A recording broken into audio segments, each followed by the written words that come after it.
We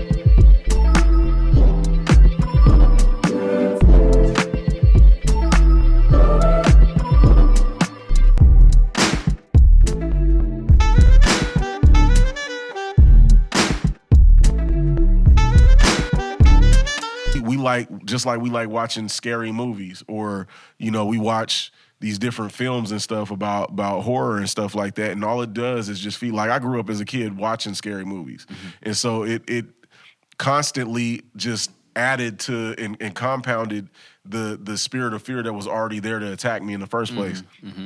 And so ultimately it was like, man, we need to starve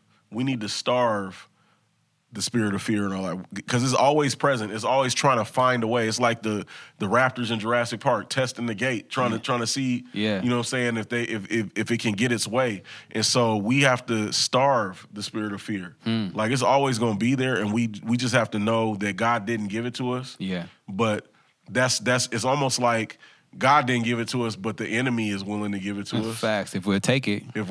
Yeah. And so we have to just learn that, we starve him out. Yeah. Straight up, starve him out. So what does that look like practically, like starving out the spirit of fear? So can I? Yeah, go ahead. Man, I think one dope thing, and it's something that we come back to a lot, is being rooted in the community already. You know what I mean? Because as it relates to, say, like Soul, right, when she broke her leg, the spirit of fear, of being bold and courageous, like, is doing stuff in the face of fear. Like you said, it's something that can be natural. You can see danger and be like, "Oh, that's dangerous." You know what I mean? But if you have someone in your corner who lets you know, like, "Hey, you can make it. You can do it." So for the person who maybe is taking a leap right now, or what we're talking about right now is resonating with them, and they feel like they're fearful to take a next step, is to really, like, sit back and talk to your cornerman, pray about it, talk to your cornerman, talk to God, because when Soul was going through those times, like I said, it was hard for her to even want to bend her leg.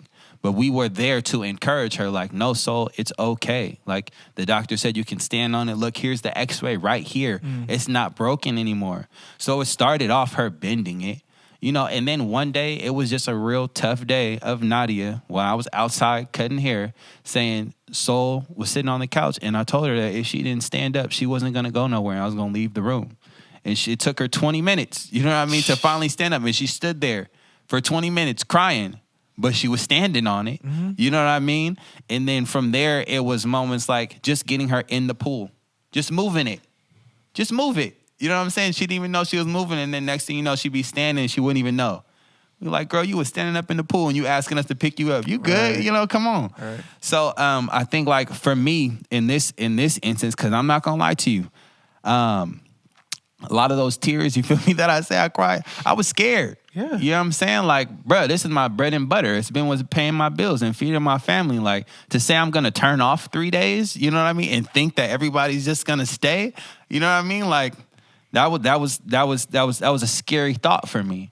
However, when Soul stood on her legs, she didn't start walking immediately. She didn't start running immediately. And that's how I feel like, okay, I might be limping. She was limping at first. You know what I'm saying? Walking to the side. And maybe that's going to be what it is for me right now. Maybe it won't be as clean as a transition, but as long as I start to bear weight on the business, you know what I mean? Like, that's a start. And eventually I'll catch my stride. So I think practically it's just literally one step at a time, and listen to your cornermen that are telling you, like, "No, you're good," to be encouraged. And I think that's one of the blessings of being in community. You know what I mean? So you basically, in essence, if I'm hearing you right, it's like the crossfade of you going from barbering into ergo is like the equivalent, like the practical steps of what it was with Soul, with her just bending her leg. You know what I'm saying? Just learning to bend her leg. I know for me, and it's funny, just, recently, we're right now in the middle of like the elections, right? So, Couple days. yeah, a couple of days, elections, and you drive around town and you see everybody's sign up, right? Everybody's sign, everybody that's running for something, and I don't know about you, but I was just, the thought crossed my mind. I'm like, I wonder how many of these individuals, if they feel like, some kind of way about putting themselves out there and, the criticism of, all the critics when they see their name and they're like, oh, they're just a politician. They just, they basically believing the worst about them or believing negatively about them, as opposed to the fact that, you just ignore it and just put it out there. Not saying that all politicians have good intentions, but there's some that are out there, for selfish motives and stuff like that. Let's just be honest and let's be real. But because we know that there are some that are out there, does that mean that the ones with good intentions shouldn't promote themselves and put themselves out there and let people know that they're in the race as well? And so for me, I've always wrestled with self-promotion. And so for me, that's my way of like stretching my leg out as far as like, when you got the soul parallel about no, you're good. Go ahead and do it. Like you have permission. Exactly. Right? You have permission. And so for me, it's been like, man, I was just thinking that in the sense of, with Cali Fresh Prince or with being a producer or being a composer of music, like for me, it's just like I've always been like, wow, I don't want to be that guy that's just putting myself out there because I don't want to come across as, well, I got all the answers. You know what I'm saying? Like, I don't want to be that dude. I just want to be able to let people know that I can provide a service. Yeah. You know what I'm saying? And so the Lord is like, they'll never know unless you put yourself out there. So for me, that's been the practical step for me is like I've been opening my mouth a little bit more and saying, oh yeah, well you need this done, I can do that, or I can do this for you. You know what I'm saying? I know you know me in this area, but I actually also do this as well. You know what I'm saying? And it's just been trying to gain my legs, so to speak, as far as that's concerned, as far as promoting myself, not with selfish ambition, but a lot of times we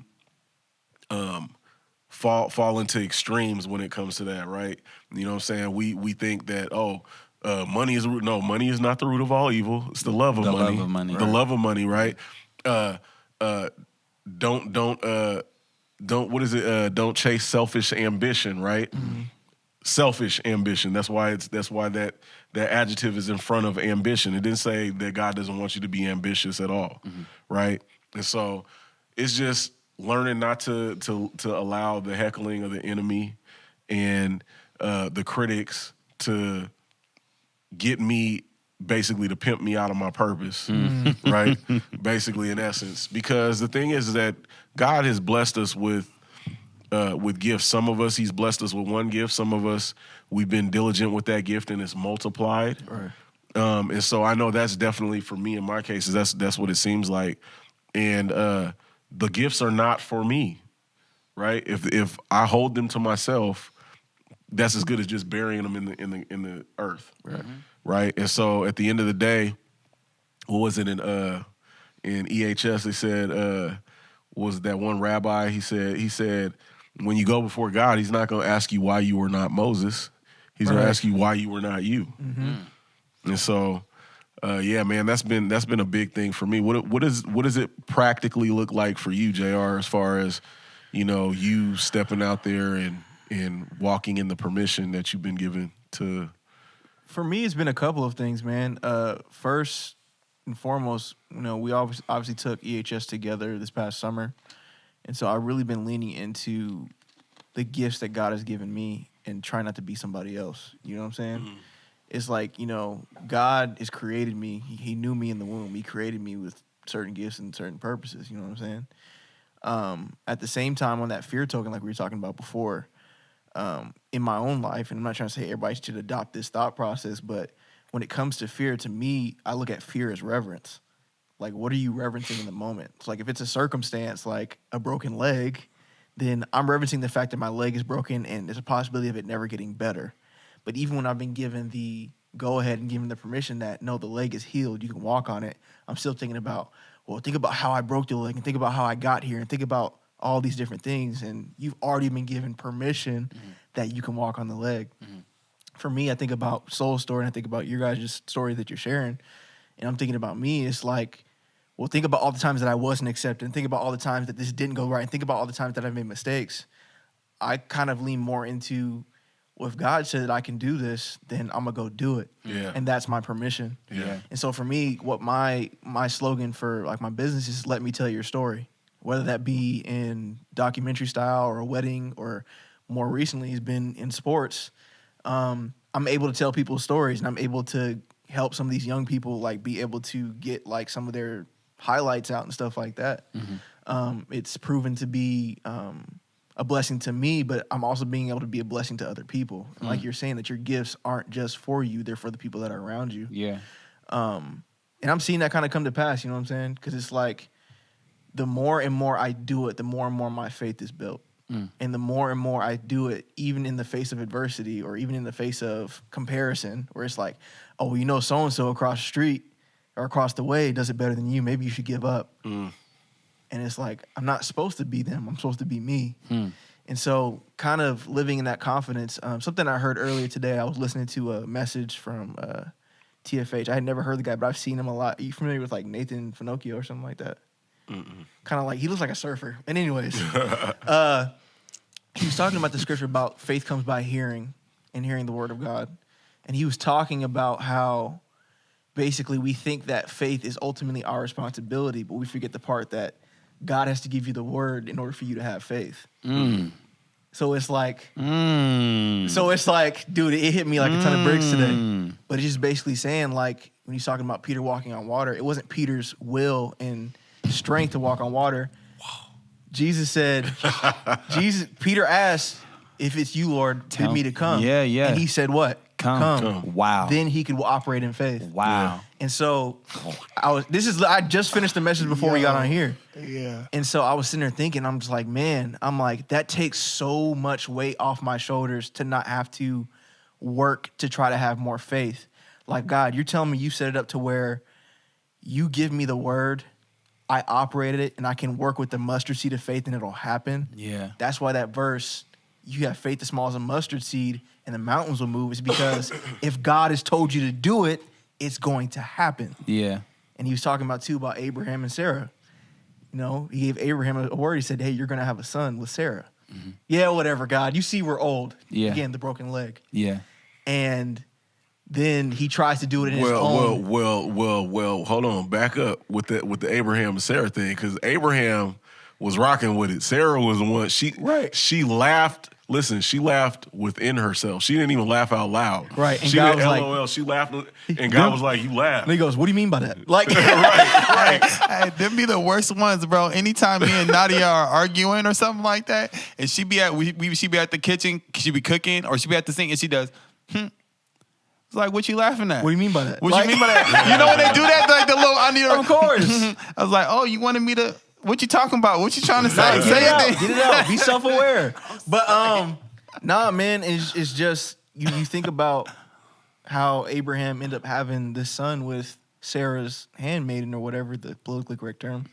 But he ends up trying to do something in his own strength when God told him, he gave him the word. Yeah. You're going to have a son with Sarah. Yeah. And he's like, okay, I'll have a son. I'll do it on my own. Yeah. Nah, bro, that's not All what I of told his you. scrump. Hey, All of his scrump. But that's what that really encouraged me today, bro. It's just like, dude, God is gonna give you the word to help you with your faith. yeah. Yeah. Like, Lord, I believe. Help my unbelief. Amen. And you know what's crazy is because I actually went off and I studied that word after the one that Pastor Raquel gave that Sunday. And something else that was interesting to me about that situation is what God called him to do. Like, he called him to leave his family and the land that he was in, bring his wife At 75. his nephew, you feel me? Like, all of his animals, all the people of his house, and just leave and go to this foreign land. And he left, right? But while he was there, you know, he entered into the land. where he was like, man, the Pharaoh is going to see you, Sarah, and he's going to think that, you're so beautiful. Let me tell you, I'm going to tell you that you're my sister. How fine you got to be at like 70-something years old. Right. Right. Dang. Who that? Hey, and they actually came for her too. Like he was right. They really came for her. That's wild. But I think I didn't even think about that. the trip of that situation was that, okay, God gave Abraham the word and he went, right? He went. Mm-hmm. He took his family. He took everything that he had and he left. But God didn't tell him to do that. God didn't tell him to tell Pharaoh that his wife was his sister. He did that on his own strength, right? And then Pharaoh ended up having her in the house. He's like, yo, what's going on? Why didn't you tell me this was your wife? Like, take it and take this stuff with you, Right. But I think a lot of times like we forget that Father Abraham made mistakes. Facts. You know what I'm saying? Or that Moses made mistakes, that these mighty men and women of the Bible, they made mistakes. Mm-hmm. You know what I'm saying? And it's like, for me, that's encouraging because God gives us grace as he builds our faith. You know what I mean? So it's like, okay, I'm telling you that you can stand. I'm telling you that you can walk. You may fall. You feel me? But get up and just keep taking steps towards me. You know what I mean? Like the Bible says a righteous man. Right? The Bible says. The Bible. But yeah, like even right now we just got this little play set for Soul. And she has it set within herself. She wants to learn how to go across the monkey bars, right? And it's like Same. You can set that expectation. You said Donald a little bit earlier that sometimes we go a little far with the idea of whatever it is we say that we're gonna do. Mm-hmm. And it's like we immediately go to, okay, I want to go across the monkey bars. Okay, well it's like, how do we break that down? You know what I mean? Right. Like, let's break that down into steps. No one said that you have to run right now, so right. Bend your leg first. Right. Stand. You know what I'm saying? Then you'll take walks, or steps, and so on and so forth. So for her right now, she tried to get up there and just go across first time, failing. She's like, I don't want to do it anymore because I'm hurting. It's like, well, no. So first thing we gonna teach you how to do, you're gonna climb up to the top, you're gonna hang on, and you're gonna have to learn how to fall, bro. You know what I'm saying? And stand on your feet. It's funny you're saying that, and we talk about this all the time. Like, our lives are literally paralleled. So we got a playground outside of our apartment, and so there are. It's cool because there are a couple kids in like the little like kind of center where we live. So Mariah and my son go out there often. So there happened to be this other little girl, maybe like a year or two older than her, and literally, what made her. It gave her more courage to do and be on the monkey bars was seeing the other girl fall. Exposure. Yes. And the girl goes, no, it's okay. It's soft on the ground so that even if we do fall, we don't get as hurt as you think you'd get hurt. Yeah. And since then, Mariah's been going up, holding on herself, and then dropping. She's like, see, Daddy, I'm okay. I'm fine. Yep. And so it's just like, I'm telling you, I'm right there with you in the sense of like community, exposure, experience, like it's one of those things that like help you and grows your faith. Because like today it's you holding on to one monkey bar and then dropping. Tomorrow it's you being able to grab the next one and do it. Facts. Because I've seen how strong both her and my son are by just holding their legs and letting them do it. Yeah. They got the strength. It's just they haven't gotten to that level yet. Yeah. One of the things that that I'm hearing when you guys are saying this is that we fail to realize that there are winners on losing teams. Come on, there Jericho are winners Johnson. on losing teams. I mean, I was just thinking about that when you said that. When you're talking about how exposure, community, be like when you see one do something that it inspires another to be able to be like, oh yeah, me too, right? I'm thinking back with the whole conversation how we started. We were talking about Jericho, right? Yeah, and then it takes me fast forward into when we look at the NFL or we look at the NBA, right? All these dudes that are on these teams are there for a reason, regardless of whether you think that they're good, what you call good at their position or not, right. Whether they're on a winning team or not. These dudes are winning at some game that's within the game, right? They're winning at some game, like whether it was the fact that they come from abject poverty and they've made it to where they have a high six-figure to multi-million-dollar contract, right? We have our opinions of, you know what I'm saying? It's a surface level opinion, those of us that are fans that don't actually do what it is that they're doing, right? Yeah. We observe, we can be critics, we can say this, and that, but at the end of the day, somebody said this. He says, even your critics and those that heckle you, they're paying to come to see you. Facts. They're paying to come and see you. Facts. And Facts. watch you. And so it's just like, even on losing teams, there are winners on those losing teams. Yep. Like my son, he's on a losing team. Straight up. That ain't no secret. Yeah. You know what I'm saying? Ain't no secret. Yeah. Look it up. Yeah. Right? But he's Maxmax.com. winning. Yeah. He's winning, man. He's winning on so many levels. He's winning.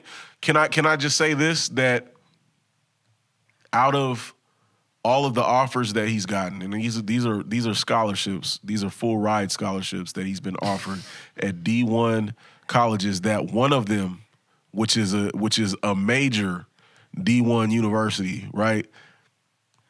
They called and spoke to his coach and did a character reference. And that's what they based giving their offer to him off of. Yep. It wasn't. They were like, yeah, the film is cool. We see that. Yeah, he's good. Tell us about this kid. And they went through a whole evaluation, and the recruiter or the coach, whoever it was that talked to his coach, he said, man, he laughed at the end of it. He was like, man, what's up? He says, you know, it's funny. I've never had an interview with a coach like this, because he said, number one, you were able to answer all my questions. Number two, you answered them quickly, which tells me that you didn't have to lie about this kid. Right. Your character. So it's not just, oh, we got this gifted, talented, physical specimen here, but the dude got the character to go with it. Because I can guarantee you, right? They look at Jericho on this team that happens to not be winning right now, and they're probably thinking, how does this Division I talent in a school that across town has a state champion, and you got other schools that go deep into the playoffs, what's making him stay at this school? Is he trying to be a big fish in a small pond, or is he somebody that, you know, could add value to our culture at our school too? Right. Because it comes a thing where it's just like you're saying, like, even character doesn't just affect you, or it doesn't just benefit you, it benefits everyone around you. For sure. Because it's obvious that, like, the culture has grown from last year to this year on this team. There's still room for growth. But at the same time, it's like a turn and a spark in the right direction. Because now, where it might just be a couple of kids that are catching on, but I'm starting to realize that more and more people's light bulbs are coming on, like, well, wait a minute. Like, I might not be able to get a Cal, but I can surely get a Lincoln University or whatever. You know what I'm saying? Yeah. And that's where you start to see real, like, cultural community change. Because this one person is staying faithful to his soil. Yeah. Right. And I think that kind of goes back down to what you was talking about earlier about playing a game within a game. You know what I mean? Like, to say that there's winners on losing teams, I'm sorry. I refuse. I don't care, and I'm not super tied to sport, UFC. I don't care if my favorite fighter, you know what I'm saying, goes up and he loses the belt, or he's still a winner. Because he still got the bag. He got paid. Right. You know what I'm saying? I don't care. Oh, I know you're not referring to what I think you're referring to. No, I'm not. Okay. But I'm talking about, like, UFC, NFL, NBA. Like, I'm sorry, I can't be sorry for you about losing the game, because you're still winning in a totally different game. That's what I'm saying. You know what I mean? Like, that's what I'm saying. So, like, even because I hear people be like, "Oh, that dude's trash. He's trash." Blah blah. Bro, He's in the NFL. he's in the NFL. Yeah. He's in the NBA. Do you realize that he gets paid like 3 times your salary, your annual salary, bruh. A game? a season or a game or whatever? Yeah. You know what I'm saying? It's just crazy to me that you could talk about he figured a way to get there. Yeah. You know what I'm saying? But it's funny that you were bringing up that you kind of kept reference about listening to your corner. Sunday, I don't know how I came across it. It popped up on YouTube, but I came across this story of, I had never heard of these fighters before. I think I might have heard of one of them, but boxing, right? I think they were middleweights. Supposedly, this dude, Gerald McClellan, he was like just a notorious. He basically they pretty much likened him to being a middleweight Mike Tyson. And Interesting. long story short is supposedly Roy Jones didn't want to fight him because dude was like kind of like that dude. He was just a straight dog. So he ends up fighting this dude from England, and England got some of the scrappiest boxers. The dude from England, what's his name? Nigel Benn, I believe. Nigel Benn. Basically, he wasn't by any means considered a boxer. Like his footing was whack. He was just a straight scrappy fighter. He's just a dog. He could fight. Well, Gerald McClellan, I don't believe any of his fights out of like the 30 fights that he had fought, none of his fights had been outside of like 2-3 rounds. He's just knocking dudes out. On the other hand, Nigel Benn, he's been the distance in some of his fights. So, come to find out, long story short, the last fight that Gerald McClellan ever fought was against Nigel Benn. Because what ended up happening was Nigel Benn, being the fact that he was well, let me back up. Gerald McClellan first round knocks Nigel Benn through the ropes. Somehow he falls out onto the apron of the ring, gets back up, comes back in. And this whole fight was a setup for like just a disaster. Like you go on YouTube, you can watch the whole documentary. But the fight was just a disaster because you got Nigel Benn, this scrappy dude from London. You got Gerald McClellan, who's just a dog. He's ready to go in there and just, just destroy.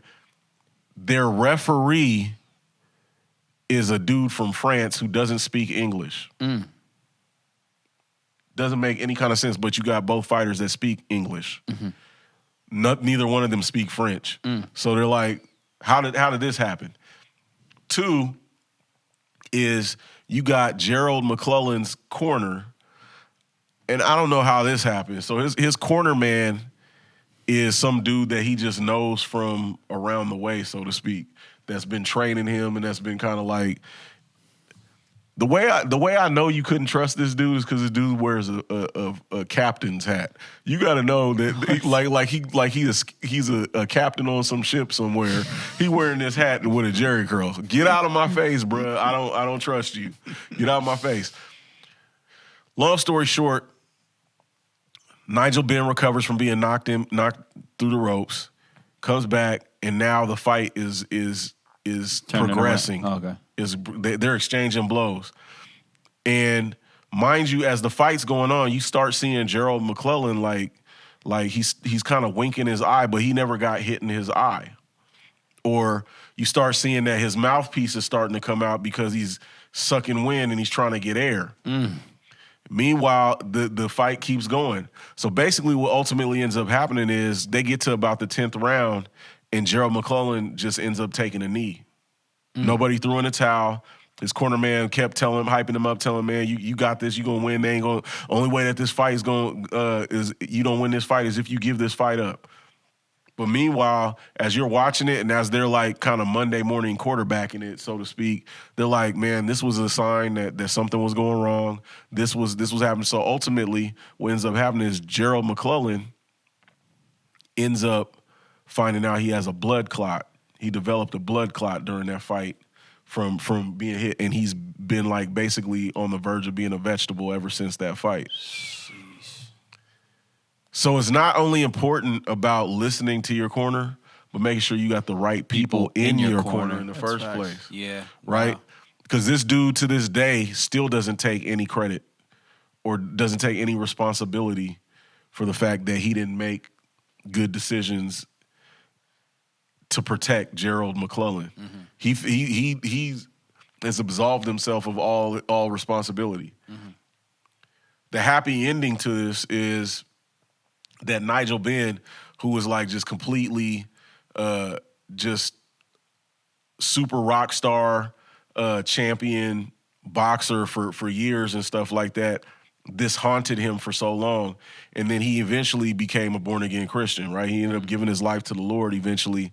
And then flew Gerald McClellan out to London and did a fundraiser to help pay for his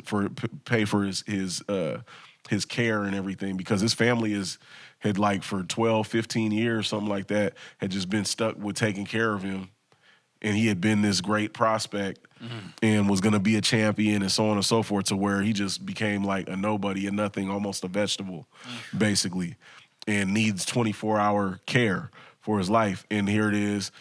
They thought in their minds, they were like, oh, Nigel Benn went on with his life. He's living the life of a superstar. But no, he was just haunted all these years by this fight that he was in with this dude. You know what I'm saying? And so not only did the negligence of his corner affect him directly, but it affected his opponent as well. You know what I'm saying? And so it's just important, man, for us to make sure we got the right people in our corner. You know what I'm saying? That we mess around, you know what I'm saying? We can be the weapon that's formed against ourselves. That's right? Yeah. No, we like to holler, no weapon formed against us. Yeah. But sometimes we end up being the weapon that's formed against us. Self-sabotage. Yeah, and even to jump in there with you, man, like sitting back and thinking about it. My cousin, he called me today, Julian. He's the one who's been rocking with me and helped me found Ergo Dog. He hit me up, gave me a call randomly. We ain't talked in a few weeks. He's like, "Hey, what's up, cousin? Just trying to tap in with you, see what you up to." I'm like, and his mom and my mom are like this. Yeah. You feel me? Like, I'm like, my mom talked to your mom talked to you, and now you calling me like, let's just call it what it is. What's up? But I was like, what's up, man? He's like, oh, nothing, just tapping in with you. So anyways, we ended up getting straight into it. So I'm like, I know you heard.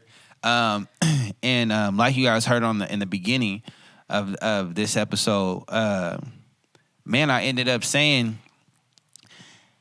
I told him about it, and he ended up saying that it was a blessing in disguise. I really think it was a blessing in disguise. Everything that glitters ain't gold. Everything that's good ain't God. I was like, dang, you were right. And here I was, there was a point in it where I was praying, and I'm like, because once again about faith, the word that God gives you first, God gives you a word first, and that's how you carry through your faith, right? I done got the word about Ergo. You know what I'm saying? I didn't get no clear, decisive word about this house. You feel me? But I was just kind of like walking through each next door as it came. And I told him while I was on the phone, I was like, you know what, cuz I'm going to be honest with you. Like, I was tempted. You know what I mean? Like, that was very enticing. That was bait. You feel me? And it was a real good distraction. You know what I'm saying? It's a house, saying $400,000, getting that thing, walking into 300 equity. You're hungry, you know? make yourself some bread. You know what I'm saying? No, for sure. Turn these rocks into bread. You know what I'm saying? Like, it was looking real good. And I was praying like, God, please, if this ain't it, like, almost like, help me. Give me a way of escape if this isn't it. You know what I mean? Because the Bible says that he will, and I feel like he did. So when I heard this morning, oh, no, they took an offer on the house, I literally praised God. Like, thank you. You know what I'm saying? Because so many people were starting to get tied into it. Brother say he put a name on the title, a credit check about to be. Mom talking about pulling out $400. How I'm just going to be like, stop. I'm getting cold feet now, because I wasn't sure. But the point in that I wanted to make is, even with with Eve, right? She saw that the fruit was pleasant and desirable to make one wise. Like, it was good. You know what I mean? It was good, but it wasn't God. And we can get tempted, bro. We can get tempted. We can get thrown off pursuing and chasing something, or get distracted by something that really is not the path that we're supposed to be on at all. You know what I mean? But yeah, man. Yeah, God is good. I almost got wrapped up, man. I really did. I almost got wrapped up. Hey, but these are the times that you learn to thank God for closed doors, right? Facts. You can't just thank him for the ones that open up. You gotta thank him for the ones that close. Yeah. So definitely. On that note, There we go. I think that's a good way to close the door on this. Oh, yeah, right brother. now. Yeah. Thank you guys for tuning in and rocking with us here at the Watch Me Develop podcast, Watch Me Develop Enterprises, Watch Me Develop whatever it is the Lord wants us to develop. Shouts out Is it G2D? Yep. G2D for these lovely. What do you even call these? Good question. I don't know. These Put it in the comments, Brother Jay. these microphone holders, whatever they are. Branding. That's what it is. It's Yeah, branding. it's branding. Yeah. You see the Appreciate it. WMD. Thank you guys for rocking with us, man. This has been another episode of Watch Me Develop. We ask that you guys continue to subscribe, click the notifications so that way you guys can know when we drop new content on IG, YouTube, wherever it is that you choose to check us out. Make sure that you guys spread the word. Tell a friend to tell a friend that we dropping gems over here Buy a on leash. WMD. Get some T-shirts printed. Get some T-shirts Get printed. some videos of pictures. Straight up, man, because at the end of the day, Church you're consultations. going to want to see this. You're going to want to hear this. You're going to want to wear this. Yep. Straight up. Oh, yeah, brother. WMD. Don the Blaptist, 1/3 of the Watch Me Develop podcast, signing off with John Butcher Jr. and Stephen Joshua Bonds. We'll see y'all next time. Remember, develop or die. Develop or die. Boom. Peace.